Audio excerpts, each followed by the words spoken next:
this morning, sunshine through the clouds, feeling the healing, laughter all around. Rise up and stand tall, joy in every stride. No more tears to fall, let your spirit guide. Blessed girl summer, shining through the night. Brighter than thunder, you're the morning light. Life keeps on spinning, hold on to your dreams. You're always winning, more than it seems. Hear the drums calling. Hey everybody, welcome to Blessed Girl Summer Podcast. My name is Tisha and I am super excited about today's episode, y'all. We have some exciting things that we're going to be talking about today, but I am most excited about my friend who is our guest today. And it's a big deal for me to be able to say that she is my friend. And I want to welcome Danya to the podcast. Danya, I would love for you to introduce yourself and tell the folks about you. Of course. So my name is Dania Menardi. First and foremost, yes, we are friends, and we've been wanting to do this for a while because it is an extension of all the conversations that we've had as therapists and friends. I am a clinical social worker, and so I do therapy full time, and I really enjoy my work. I love working with people. I love the fact that they trust me with their heart and that we get to help them on this journey to get to where they want to be. I love that. And y'all, so I trust Danya's not only professional opinion, but her personal opinion. Like she said, we've had countless conversations about everything, about everything and therapy and all those things. And I'm really excited. One thing that we both talk about and that Danya is very passionate about is attachment styles. And so I was like, I got to have her on this podcast to talk about attachment styles. And so I love for you to, I guess for the viewer who or the listener who doesn't really know what attachment styles are, if you could kind of just share your take on that, and just offer like maybe a general or overview of attachment styles.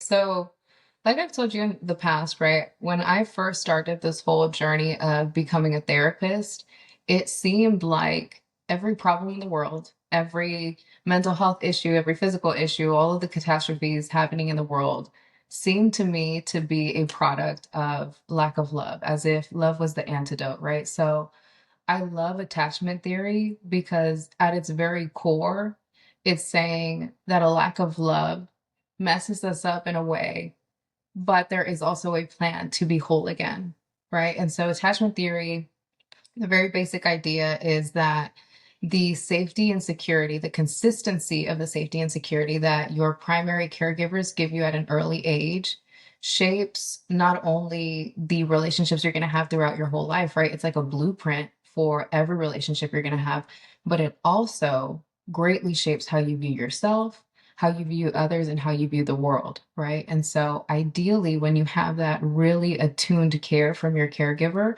you become securely attached. That's where we all want to be. That's the spot, right? But then there's three other categories that are labeled insecure attachments.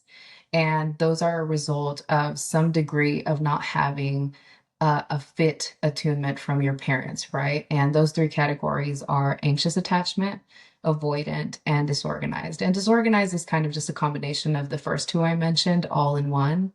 But yeah, we can talk more about those. Yeah. So, okay. I love the attachment styles. I love the theory. I love, and I agree. I think that everything kind of goes back to us as children, right? This is how we first experience the world.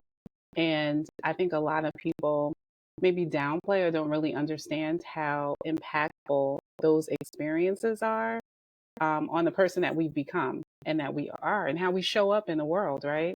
So, all right. So we talked about attachment styles really being about how we were loved. And then you talked about the secure attachment style. Can you explain a little bit more what it looks like to be secure, what it looks like to be avoidant, what it looks like to be attached, and maybe what it looks like to be disorganized? So like you were saying, it's a lot of the focus on the safety and security that they received, right? And I'm basically labeling that as love. That is what love is, right? When we even think about the biblical definition, love is kind, love is patient, slow to anger, it does not envy. That sounds like a perfect description of a very attuned parent, a very patient parent, a very caring and loving parent who is looking at the needs of their child in every way, right? And so when you have a parent who is not perfect, because none of us are perfect, right? And so although the parent may not be perfect, if they are meeting your needs the majority of the time, if you know that consistently they tend to meet your needs, you end up being securely attached. And what that means is that you have a healthy expectation of relationships, right? You know that you can depend on people, but you don't become avoidant of relationships or codependent. You know that you have worth, right? Because when you are loved as a child, it sends the kid the information or this knowledge that they are worthy of being taken care of, that they are loved and they have value.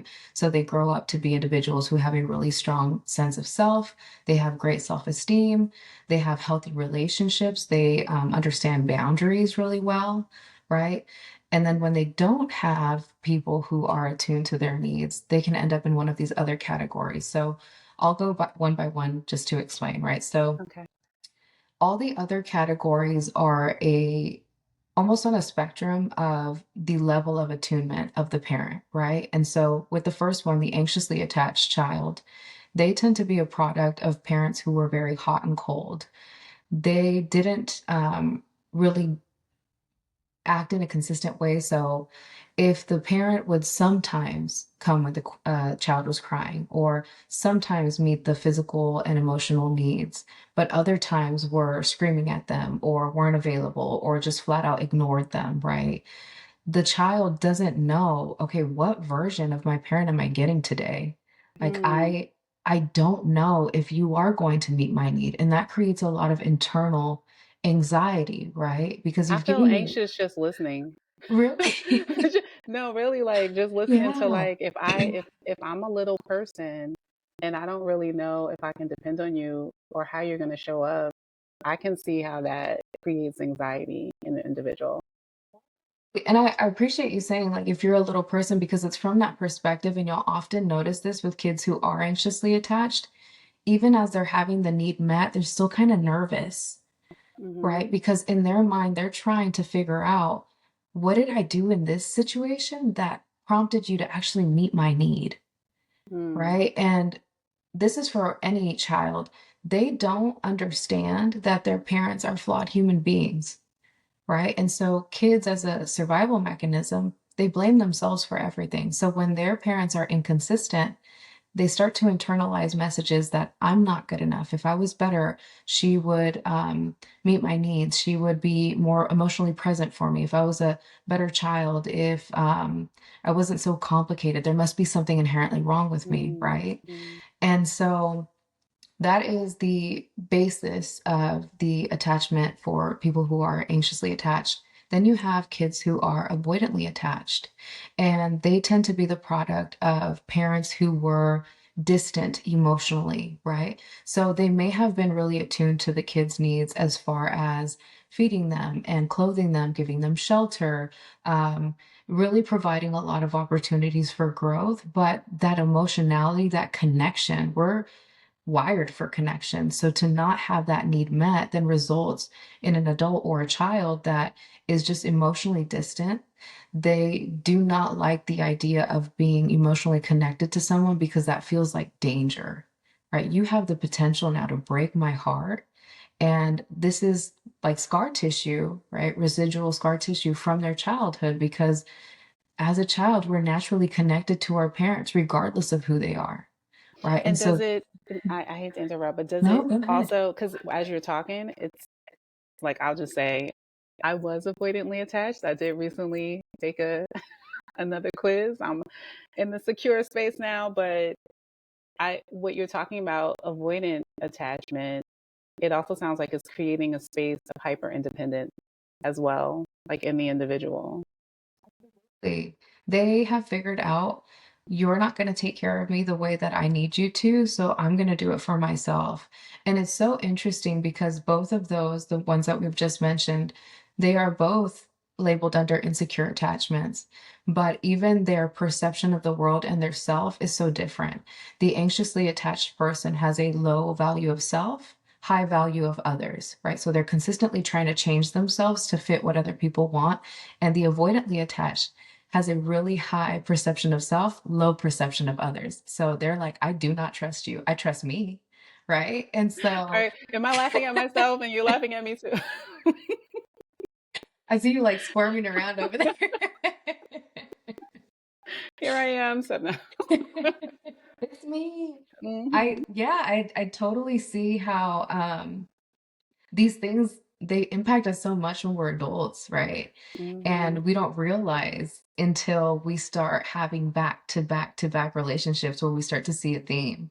And then lastly, disorganized is such a chaotic state to be in, or attachment style, because they have the longing that anxiously attached people have where they desperately want connection and they're willing to do anything for it, like the anxiously attached. But similar to the avoidantly attached, they are so scared of that emotional connection. So it's such a push and pull, like constantly wanting, but no, no, no, don't get too close. Right. And so they send a lot of mixed signals to the people who they're in relationship with because there's such a deep need, but there's also an equal level of panic. Mm-hmm.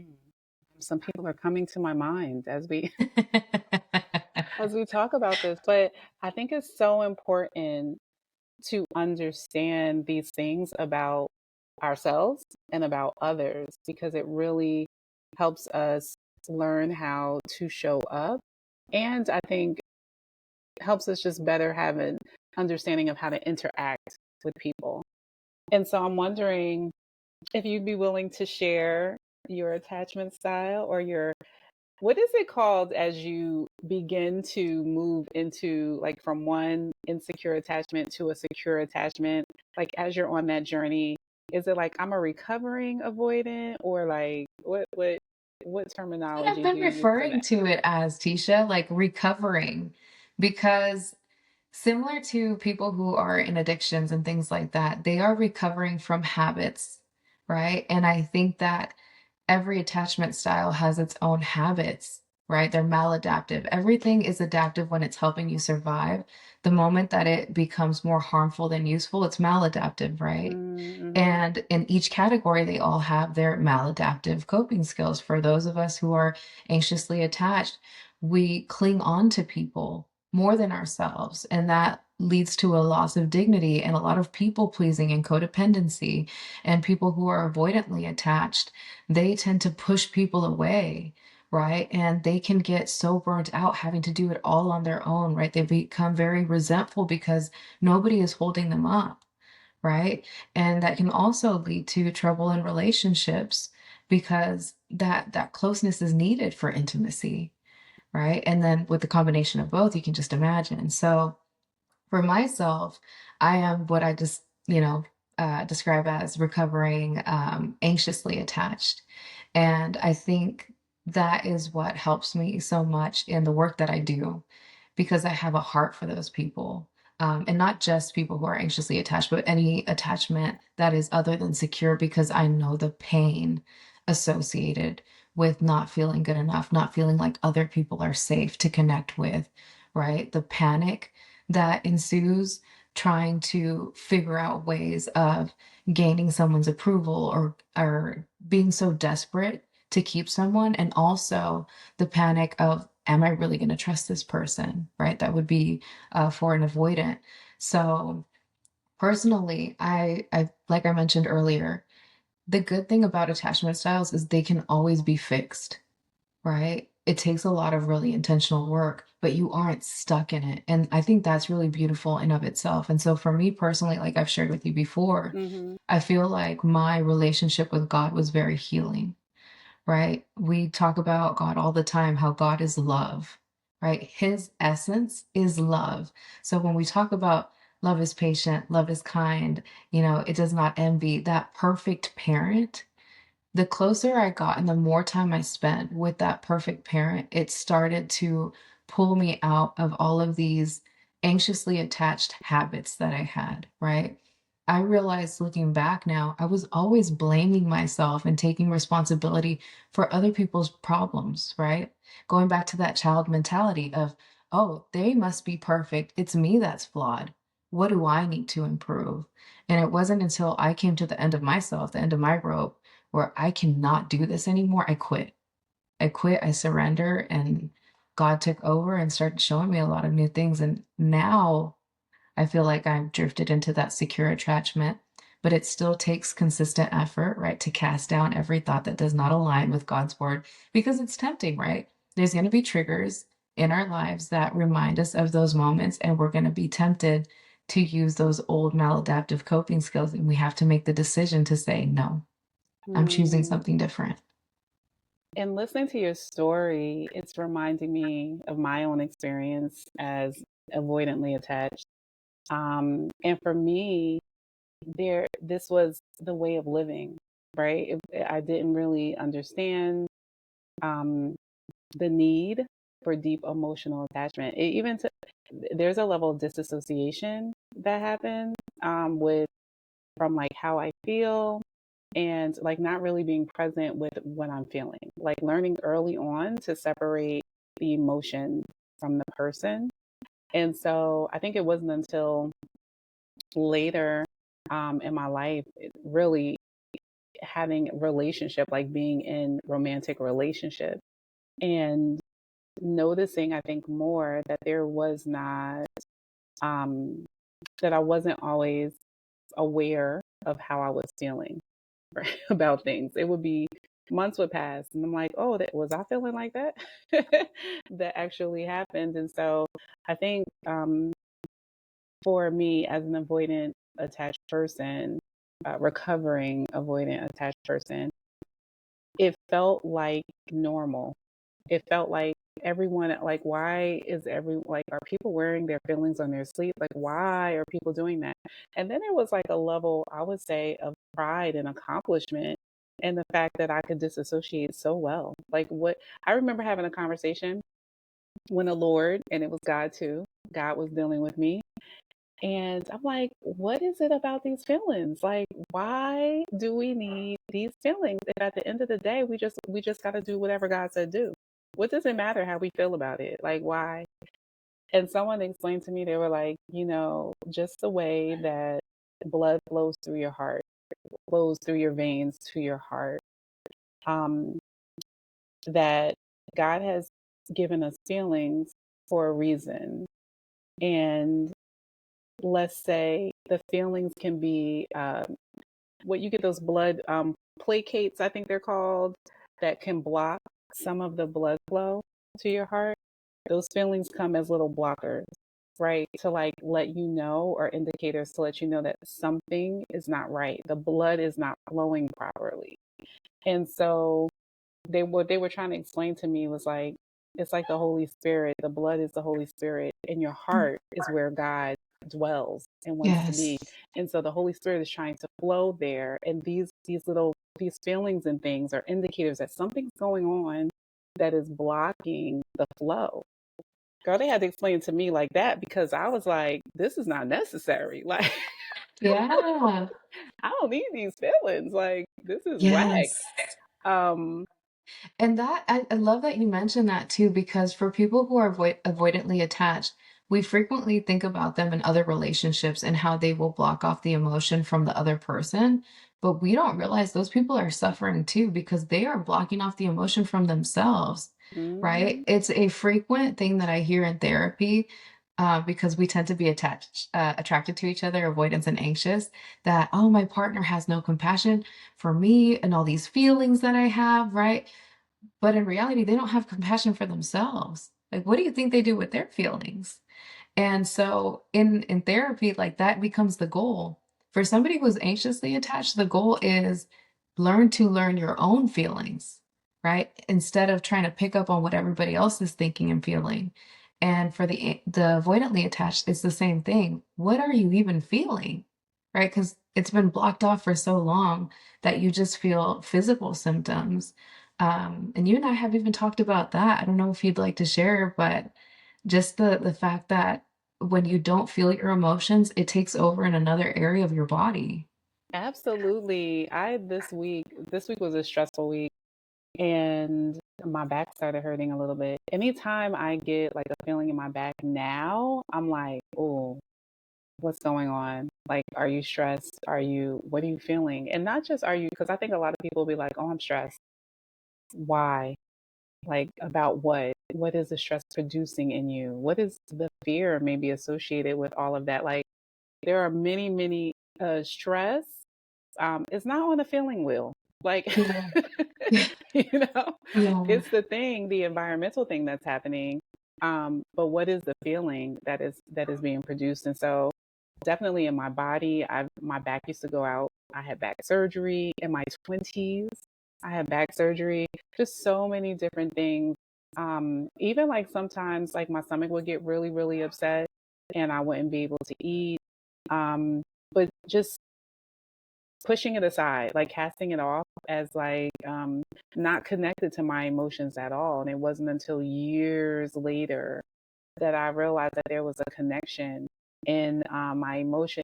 It what is the book? The body the body keeps Four. score. Yeah. hmm Mhm. Definitely, the body keeps score. Yeah. I'd love for you to talk a little bit more about and anything else you want to talk about, but any a little bit more about the disorganized attachment. Like how what do you think the process is for that? Because you're dealing with both you're coming from both places, which I feel like maybe it's a tougher attachment style to recover from. Absolutely. One, I think it's tougher to recover from, not in the sense that it would be more difficult than the other ones, but I just feel like the combination of both, my heart breaks for people having to overcome both because it's on both ends of the spectrum, right? Having to identify what you're feeling and knowing that that's important and that's a need, and both learning safety and security is acceptable and okay, right? And so I think a lot of the work that somebody who is disorganized has to do is identifying green flags and red flags in people, right? And if you can identify somebody who is safe, then you can begin to do that work. And usually it's with their therapist, or if they're blessed enough to begin with their journey with God, that would be their primary attachment. But I feel like it's so confusing for the person themselves, especially if they lack awareness of that's what's going on, right? If they lack the insight that, hey, I know that I feel that I really want this connection with you. Why do I keep pushing you away, right? I love that you were mentioning, even as you were answering, that you had curiosity of the things that you were feeling, right? You didn't just take it at, oh, I'm stressed. Okay. Like you were asking yourself questions. Why am I stressed? What am I feeling? What do I sense in my body, right? And so I think that curiosity is the first step to alleviating any of these things, is asking yourself why do I want connection? Well, we're wired for it. So that's healthy. Now we know that that's good. You should want connection, right? Am I willing to sacrifice myself for it? Maybe that's not so healthy, right? And then the other end of it, where I'm pushing people away, if I know that this person is a healthy person and I want connection with him or her, what is leading me to push them out of my heart, right? The place where I want to connect. So I think it begins with a lot of curiosity as well. Um, I feel as though the disorganized is the more extreme in that it can lead to or be the result of more of that really traumatic attachment, right? And so there's attachment trauma when that safety and security is so inconsistent or didn't exist at all, where they now are developing this disorganized attachment style, and that's what can lead to things like borderline personality disorder, right? Where people desperately want that connection, but there's that fear, right? And the longing is so deep that Mm, you feel like a pit where no amount of love is going to fill it up, and you are coming up with all these counterfeits and healing fantasies of what could potentially fix me. And when it doesn't work, there's this rage that erupts that ends up pushing people away. Right. And so, in that sense, yes, I definitely see how it could be more complex, and just sadder overall. My Hmm. heart breaks for all this stuff. So, Yeah, because I'm listening as you're describing it, and you're talking about how there could be a possibility that it leads into personality disorders. If you think about as a person just trying to navigate all of these spaces, how the brain would find it helpful to be this person in these spaces and then be another person in this space to kind of cope with the confusion that you're experiencing. And so I think that for me, looking at it from that lens does make me more empathetic and wanting to and understanding it a little bit more. I don't know if I'm on the right track with that. Is the way that I'm thinking about how that can unfold. how it unfolds, but what you were saying about giving us more empathy for other people, right? And so, understanding the importance of the attachment style for me is I see people every single day that are so broken and they feel like inherently there is something wrong with them, right? That there is no cure, that genetically I am built to be this way, that I'm wired this way. And that's what breaks my heart is that they lose hope because of those things, right? This idea of this is as good as it gets. This is where I am, where I'm stuck. And from that, this way of handling our life, this way of thinking about our life, that this is as good as it gets, there's a lack of hope.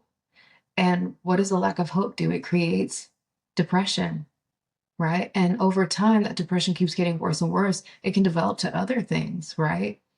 And so we're seeing people coming into therapy with anxiety, with depression, and they don't know why. They think, I'm just broken.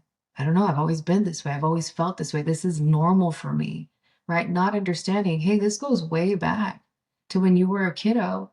You felt like nobody cared how you felt. And so you had to stuff that down. And our bodies never forget emotions, right? Even if we don't express them, they are there, right? And so they're building up over time, and your body is getting sadder and sadder and sadder, right? Or for the anxiously attached, you have never felt safe, right? You're always looking over your shoulder, always having to watch out for your own needs, but you're also having to, at the same time, watch out for the needs of others because that means safety for you, right? If you are not in a place where you're level headed and okay, if I can't appease you and keep you happy, you might abuse me, right? You might verbally be abusive, physically, right? It can lead to a lot of other things. And so there's so many times that in session I've seen people who think that things are wrong with them. And I think explaining to them these attachment styles helps separate it out so that they have an understanding of, oh, okay, this is where it came from. And then it gives hope. I can change it. That's Mm, cool. hmm. Hmm. I love that you said that our emotions never leave us. And that's the like basis of triggers because our emotions haven't left. We're remembering things from past experiences that are now triggering things in the present. So I'm wondering for couples, right? People in relationship, you might have an avoidant attached, an anxious attached, a disorganized attached, and avoidant, or disorganized and a secure attached. Let's talk about that for a little bit. It seems like that might be like a Yeah. big spectrum, but I guess I have two questions. So my first question is, what is the suggestion or advice or how do you learning how to navigate each other in that space? And then what do you do if we talked about like the first step being awareness for the individual? What do you do if you're in a relationship? And it could be, and it doesn't have to be a romantic relationship, it could be a friendship, you know, because these things are how you interact with individuals, right? Individuals you care about. And so, what was my, oh yeah. So my question is, how do you what advice or suggestions would you give for the person who is in a relationship of some sort, let's just say with maybe a disorganized attachment style, and they are unaware of it? I know I said a lot. Responses for that. No, my brain is going in all these different directions and I want to like condense it. I have two responses for that. I immediately thought about Sarah Jake's conference when Kobe Campbell was talking with her husband, and they were discussing how in a relationship, in a marriage specifically, a romantic relationship, that we tend to poke right into the wounds of the other person, and this is not intentional, right? And so, because of my belief in God, I'm going to come to everything with that perspective. And I think that relationships of any caliber are meant to sanctify us, right? And so it is in our marriages, our romantic relationships, where we most have that rubbing up against each other, because there's nobody that we're closer to, right? They know us inside and out. And so the first piece of advice that I would say is don't be so quick to jump ship, right? Because if something is bothering you, emotions are messengers. They are trying to tell you something, right? And so we have to have curiosity. We shouldn't be so quick to jump to a solution. We have to first have curiosity, right? Why is this coming up for me? And then secondly, am I seeing this pattern in other relationships where there is a lot of closeness? So are you seeing this in relationships with your best friends, with your parents? What is the pattern? Right. Even I was discussing last night with my husband that there was so many things that came to light for me in our relationship. And it wasn't until much later that I realized this was a blueprint set out a long time ago that I kept rehearsing with different people. Right. And so constantly thinking I had to fix myself. That was super triggered. You talk about triggers, that was so triggered by my husband's behaviors, unbeknownst to him, right? He was just doing life the way that he had always done life. I was interpreting that as, oh, I'm not good enough, right? And so that did not start with him. That started a long time ago, right? And then I Mm-hmm. started even seeing it in friendships I had had along the years that, oh my goodness, I've been doing this for so long, right? And so it takes that awareness, that step back to see what role am I playing in this, right? What things do I believe about myself that are leading to issues? Mm-hmm. Um, and then we were also talking about how we tend to be in relationship with one another, right? The anxious attachment and the Avoidant. avoidant attached, Mm-hmm. right? And those very frequently end up matched together because they reinforce things that we've always been raised with, right? And so for the anxiously attached, they tend to seek out avoidantly attached partners because it reinforces this idea that I have to work for your love, right? And that gets our dopamine receptors all riled up. When we get it right, we're like, yes, my tool worked, right? And for the avoidantly attached, that's with somebody who's anxiously attached, they don't like connection. And the fact that anxious attached people are very clingy, they don't have their fear receptor going off all buzzy because this person's going to leave them because they see how clingy they are. So there's some form of safety in that, right? Mm-hmm. Um, so we tend to match up that way. But going back to your question, the advice that I would have for somebody is to do the work of having curiosity before being so quick to find a solution and looking for patterns. Mm-hmm. Curiosity. So what about for the person? So would Okay, so for the person who is in relationship with a person who's unaware, is that the same advice that they remain curious or This pray? is what I would say, right? Because in relationships, we have to remember, and this is something I tell all my clients, you are only responsible for your own behaviors, your own emotions and thoughts, right? Mm-hmm. And it is not our responsibility to fix other people, right? God has given us the commandment to love other people, but that doesn't mean we fix them, right? Mm-hmm. And so the curiosity comes in for having an understanding of what they're going through, right? So that we're not personalizing their behavior, Mm-hmm. but we have to stay in our own lane as far as having the curiosity for ourselves.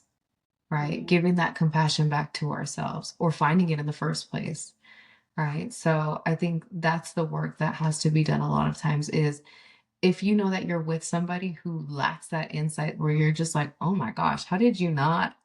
We've been in this cycle for 20 years. How do you not Mhm. see this, right? Mhm.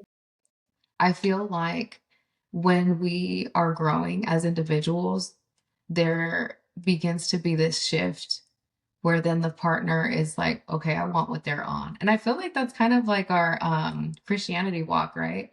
We don't necessarily have to talk about what we're doing, but our family will start to notice a shift and they'll get curious, right?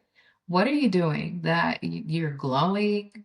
You're more patient. What's going on, right? And so through that, we begin to share our story. And I think that can inspire our partners to want to do some of their own work and get themselves help too, because like I said, they may not have the insight of knowing that what exactly is going on, but they know they don't feel good, right? And that's Mhm. going to prompt some curiosity. Yeah, yeah. Wow, this was such a good conversation. I told y'all, good conversation around attachment styles and things that we don't realize that are Yeah, in play in our daily interactions and how we're showing up and what's just taking place in the most significant relationships that we have. Um, so I guess we can, unless there's something else that you want to share about attachment styles that we haven't covered. I guess we can end on like this secure attachment style space, right? Because I said earlier I took my quiz 2 days ago. yes, And it was like, yes, oh, you are securely attached. And I'm like, oh, this is wonderful. yeah, What I do want to say with the journey, right, from going from avoidant to securely attached, it is definitely a journey and a process and something that you have to be intentional about. And it has taken time.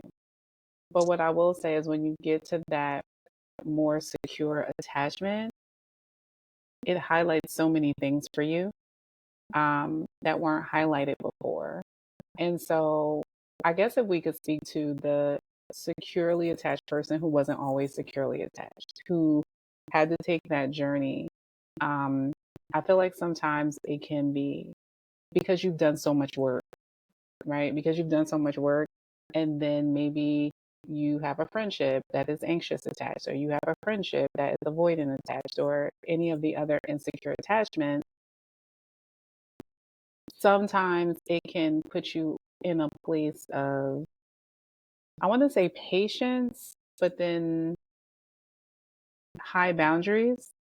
And and it's not always received on the other end from the individual who is not as aware, right? From the individual who's not doing the work or going on the journey. And so, like, I would love to talk about that a little bit because sometimes, as healthy as secure attachment is, like, it feels very healthy and very empowering, right?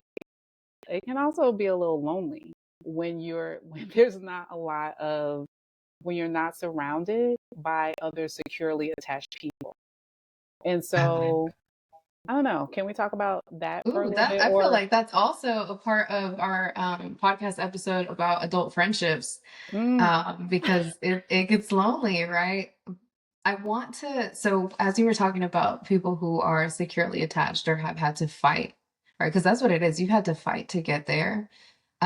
What comes to mind for me is this idea that the people that we have in our lives, we live in a broken world with a lot of broken people.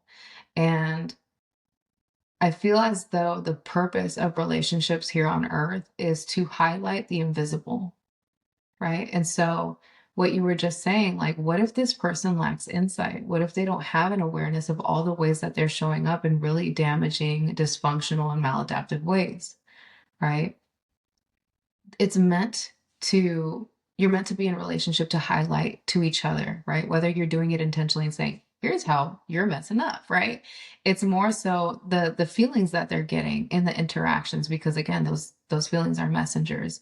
And so when I say to highlight the invisible, the most important relationship we will ever have in this life is with our creator, right? And we don't realize how we show up in that relationship until we start looking around at the relationships that we have with others, right? And so So if good. Good. if if you realize like, hey, I don't know how to be vulnerable with this person. It feels super uncomfortable for me to cry in front of somebody else. How's that impacting your prayer life? Right? If you hold back emotions because you're thinking, well, who cares about this? I don't even want to hear my own emotions. Why would somebody else? How is that impacting your prayer life? If you're thinking that you're constantly having to shapeshift and people please, how is that impacting your relationship with God? Because you're never coming up to Him authentically, right? You're reading the Word and it's giving you a script now. And now I'm going to act all holy and sanctified when I approach your throne, because I have this perception that I've picked up from my surroundings that I have to have it together before I come to you, or else you're going to abandon me, right? All of the things that we're picking up from our relationships are indicators of something that is lacking in our relationship with God, right? Or it may be affecting our relationship with God. Because there are people who are securely attached and have a good relationship with God, but now they're seeing these things highlighted in all the people around them. And like you said, it can get really lonely, right? And so, specifically for us who are on this faith journey, I think that requires us to then pay attention to what God is saying to us, because I don't think it's the end all be all, right? It won't always be this way. We won't always be lonely. We're learning things in every season. But to your point, sometimes that feels like a job, right? Being in a relationship, being securely attached with somebody who is not there yet, that feels like full time employment with no days off, with no PTO, right? And that can be really exhausting. And so that's why I think I'm so passionate about attachment theory, is because yes, we are meant to heal with one another, but we also can heal with God, right? And He restores us to come back to these broken relationships so that it's not taking from us so much. I don't know if that answers your question, or I'm No, on a I whole love tangent, it girl. because what it sounds like, what I'm hearing is that then when you get to that securely attached place, it then becomes a calling to help, to be in position to help bring Yes, others there. yes. That's Mm. exactly it, Tisha. And when I was talking to my husband about this last night, that's exactly what came up in that conversation, is that, um, like the woman at the well, right? She had this interaction and she didn't keep it to herself. She ran back into that village and she told everybody else about it. Like, come see for yourself. Right, and that's what it feels like. I don't know if it's fresh in my mind because we just got past, Mm-hmm. Juneteenth, but I think about, like, Harriet Tubman. Like, she Mm-hmm. didn't just stay in freedom. She knew what that felt like, and Mm. she felt an obligation in her heart, "I have to go back and give other people this." And so you're absolutely right. Calling, it's a calling to go back, reach back into the world to the people who are broken, and again, it is not our responsibility, right? Mm. But we are given strength to do those things, right? And whenever we feel like we're pouring more out of ourselves than the cup that overflows, then that's a sign to us that, hey, we need to go get it back from Mm. our person, right? Which is Yeah. God. I love that you brung up you have such great analogies. I love that you brung up the Harriet Tubman because when I think about Harriet Tubman, I think about the cost, the work, the struggle for her Mm, own freedom. Like to yeah. to take that trip as many times as she took it. Like that was the first trip, girl. The first trip. You did a lot that first trip. Like, you made it, you survived um and to take a heart position of I'm going back. And even the trip back is dangerous and treacherous and Yes. hard and long Yeah. to get more people and do it, and go back and to leave a When you safe said that. space, Yeah. right?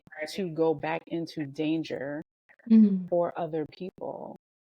Um, yeah, that's a whole call. And it just I don't want to say triggers, but I feel like it's reminding me that we weren't created just for ourselves. We weren't created just for our security. our secure attachment. Like we were created with intention, with a purpose to sow into the earth, right? And so yeah, that puts it that checks me. That puts I love the example you gave though, because when you said the work that she had to do, the sacrifice, like that gives me goosebumps because you're right. If you are the first person in your family, generational trauma breaker, then there is so much work that goes into getting healthy, right? hmm And so I think the reason we have to constantly stay in connection with God is because it's so easy to develop pride, right? When we're going back to rescue others, like, well, I had to figure out, you have to figure it out for yourself too, right? And if that's the heart posture that we're coming from, that's not what God wants for us, right? And so I think what keeps me very supple hearted is remembering. I have journals still of what it felt like to be in that despair that is very sobering. And it's a reminder when I see other people bawling their eyes out, telling me all the things they think about themselves that aren't true, but they feel true. mm And so, yes, absolutely.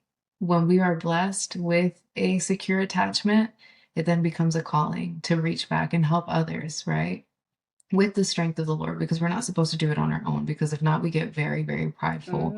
hmm And that just And points back to, exhausted. yeah, tired, all the hmm things. hmm That's why I have the motto for my life of to whom much is given, much is expected, right? This hmm whole secure attachment education we've been able to receive, the understanding of the word, and our training as therapists together, we've been given a lot. And it's a heavy weight to bear, but he takes the yoke on for us. So I love this. We have to do this yeah, I again. do. This was really good, and I can't wait, y'all. We're gonna have to put it on the calendar to have a conversation around adult friendships and that friendship journey. Um, I wonder how that conversation is gonna go. But More attachment. yes, definitely. So, Danya, I would love for you to let everybody know how they can reach you. Um, yeah, how they can reach you if they want to be in contact with you, more about what they can do, and if they can see you as their therapist and all those good things. I am currently licensed in California. I work remotely. I have a full caseload, so they can't see me one on one just yet. But if you want to see some of my content, you can visit my Instagram, and that has a link to my TikTok as well. Therapy underscore with an underscore again, Danya, or actually Dani. I'm sorry, therapy with Dani. Um, yeah, so you can get some content there. I am not active on social media. Your girl is taking a social media fast because there is some craziness in the world and I need to hmm keep my mind sane. So you can I dump things there and then I fly away like a seagull. So you can get some nuggets of stuff there. Thank you so much, Danya, for coming and Thank sharing you with for having us. me. It has been insightful. Every time, chat, every time we have a conversation, there's always something illuminating and being revealed. So I know that my audience has been illuminated as well through this conversation, and I thank you for spending some time with us.